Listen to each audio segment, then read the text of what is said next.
Assalamualaikum warahmatullahi wabarakatuh. Jumpa lagi saudaraku Jumat Wage dimanapun Anda berada. Tema kali ini tentang cara menggunakan batin kita, cara menggunakan kekuatan rasa kita. Setelah dirasakan, baru muncul yang namanya sugesti, keyakinan atau afirmasi dulu. Setelah dirasakan, terus dihayati, terus dijiwai. Ketemu frekuensinya, ketemu arahnya. Baru masuk frekuensi sugesti, frekuensi Anda, keyakinan Anda. Frekuensi sugesti ini antara pikiran dan rasa, di antara itu gitu ya. Kadang di alam rasa kita ini sudah yakin gitu ya. Tapi logika kita ini membuyarkan semua. Pasti teman-teman Jumat Wage pernah mengalami hal ini, bahkan berkali-kali. Dan yang terjadi apa? Menyesal. Kenapa kok tidak saya turuti kata hati saya? Tapi saya menuruti pikiran saya yang notabene untung dan rugi. Ya toh, padahal mata batin Anda, kekuatan rasa, kekuatan batin itu sudah memberitahu Anda. Ini loh yang sebenarnya. Nah, itu muncul dengan sendirinya ya. Jadi kalau frekuensi rasa, frekuensi batin itu muncul dengan sendirinya tanpa Anda harus membatin, tanpa Anda harus membuat. Nah, itu informasi. Nah, sedangkan pikiran yang kita buat-buat. Tapi kita akan menggunakan bagaimana cara untuk batin. Jadi bukan pikiran, tapi batin. Batin. Jadi kalau pikiran ini hanya sebatas di angan-angan ya. Sebatas di angan-angan ya. Ingat ini ya, sebatas di angan-angan. Misalkan ya, Anda memikirkan bagaimana sih naik kuda gitu ya. Bagaimana sih naik kuda? Anda mikirkan di alam ilusi Anda muncul macam-macam. Tapi kalau batin itu sampai Anda itu bisa merasakan, bisa merasakan rasanya ya. Kulit Anda bersentuhan dengan kuda, naik kudanya, kleprek kedepak. Nah, itu batin.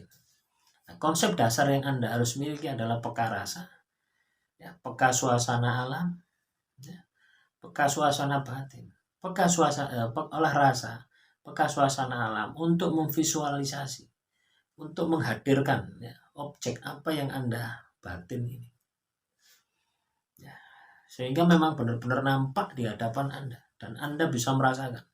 Bukan hanya memikirkan ya. Kalau pikiran hanya sebatas pikiran, tapi tidak bisa merasakan. Nah, kemampuan ini sama halnya dengan telepati ya. Sama halnya dengan gendam. Tapi tanpa kekuatan pikiran. Kalau kekuatan pikiran kan kita bisa biasanya sambil dengan bicara ya,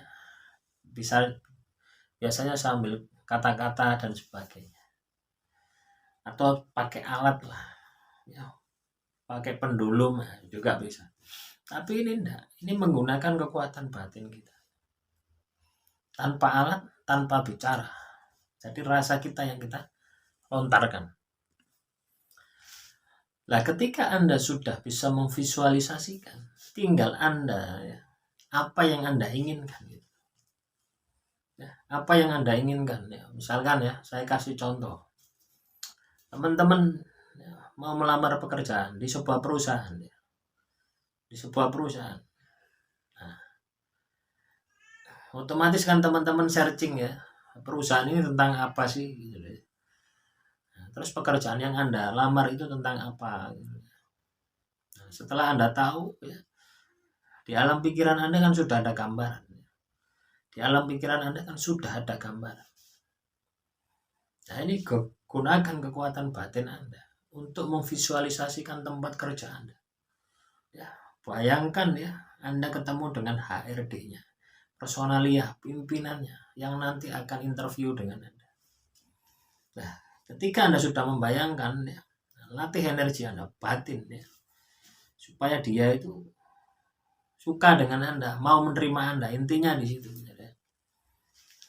Nah, walaupun kan masih samar ya, tapi kalau perusahaan sekarang saya rasa Anda cari websitenya, cari struktur organisasinya, siapa yang interview, ketemu, itu bisa jadikan sebagai alat. Nah, batin kita buat untuk menundukkan dia ya, gitu ya. Ini bukan untuk niat jelek ya, supaya ada komunikasi batin ya, dengan dia. Anda juga bisa melakukan ya, sebelum berangkat ritual dulu ya, kirim doa kepada leluhur Anda. Setelah di sana kirim doa kepada penjaga di sana. Nah, supaya ini apa? Memberi sugesti ya.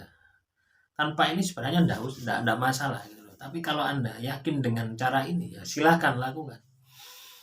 Nah, sehingga energi Anda, frekuensi energi Anda ini selaras. Nah, baru dibatin. Nah, ketika Anda batin, katakanlah enggak tahu orang yang Anda interview, cukup Anda bayangkan perusahaannya. Biasanya akan muncul nanti. Ya. Kalau Anda sudah terlatih akan muncul bayangannya. Baru ya ketika Anda ketemu nanti pas interview Anda lakukan lagi. Ya cukup niatkan saja. Enggak usah ritual sampai panjang. Batinnya ini. Nah, itu untuk pekerjaan ya. Untuk usaha pun juga sama. Untuk nagih utang pun juga sama ya. Ada yang kemarin komentar ya. Enggak bisa nagih utang. Saya bisa jualan tapi enggak bisa nagih utang. Batin saja gitu. Pasti bayar. Ya. Dengan catatan ya, kekuatan sukma Anda ini tinggi. Makanya saya sarankan teman-teman Jumat Wage ini untuk laku tirakat. Arahnya ke sana gitu ya. Arahnya ke sana. Arahnya ke batin tadi gitu ya. Jadi bukan batin untuk sesuatu yang sifatnya itu menyakiti seseorang, itu sudah tidak zaman ya. Zamannya sekarang ini bagaimana supaya kita ini kaya raya, kita ini bisa ibadah dengan nyaman, sehat walafiat, bahagia, masuk surga.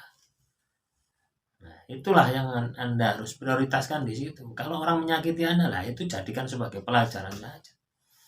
Ya ini katakanlah ceklongan ya. Ketika Anda masuk jalan tol, jalan Tuhan, ada ceklongan wajar gitu ya.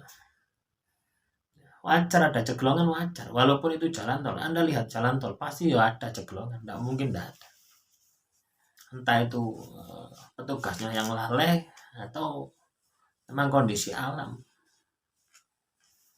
Ya, itulah teman-teman ya kekuatan batin. Silahkan dicoba ini. Harus dicoba, harus praktek. Ilmu semacam ini harus praktek. Tidak bisa. Lakukan ya. Kaitannya dengan apa bidang yang Anda geluti saat ini gitu. Untuk meningkatkan produktivitasnya. Misalkan Anda tani ya, nanam jagung gitu. Ya sugestikan ya. Batin itu tanaman Anda gitu. Supaya tidak diserang hama, supaya subur, supaya semacam-macam. Lakukan itu terus-menerus. Apa yang Anda inginkan. Ini sambil latihan ya, setiap hari. Every day.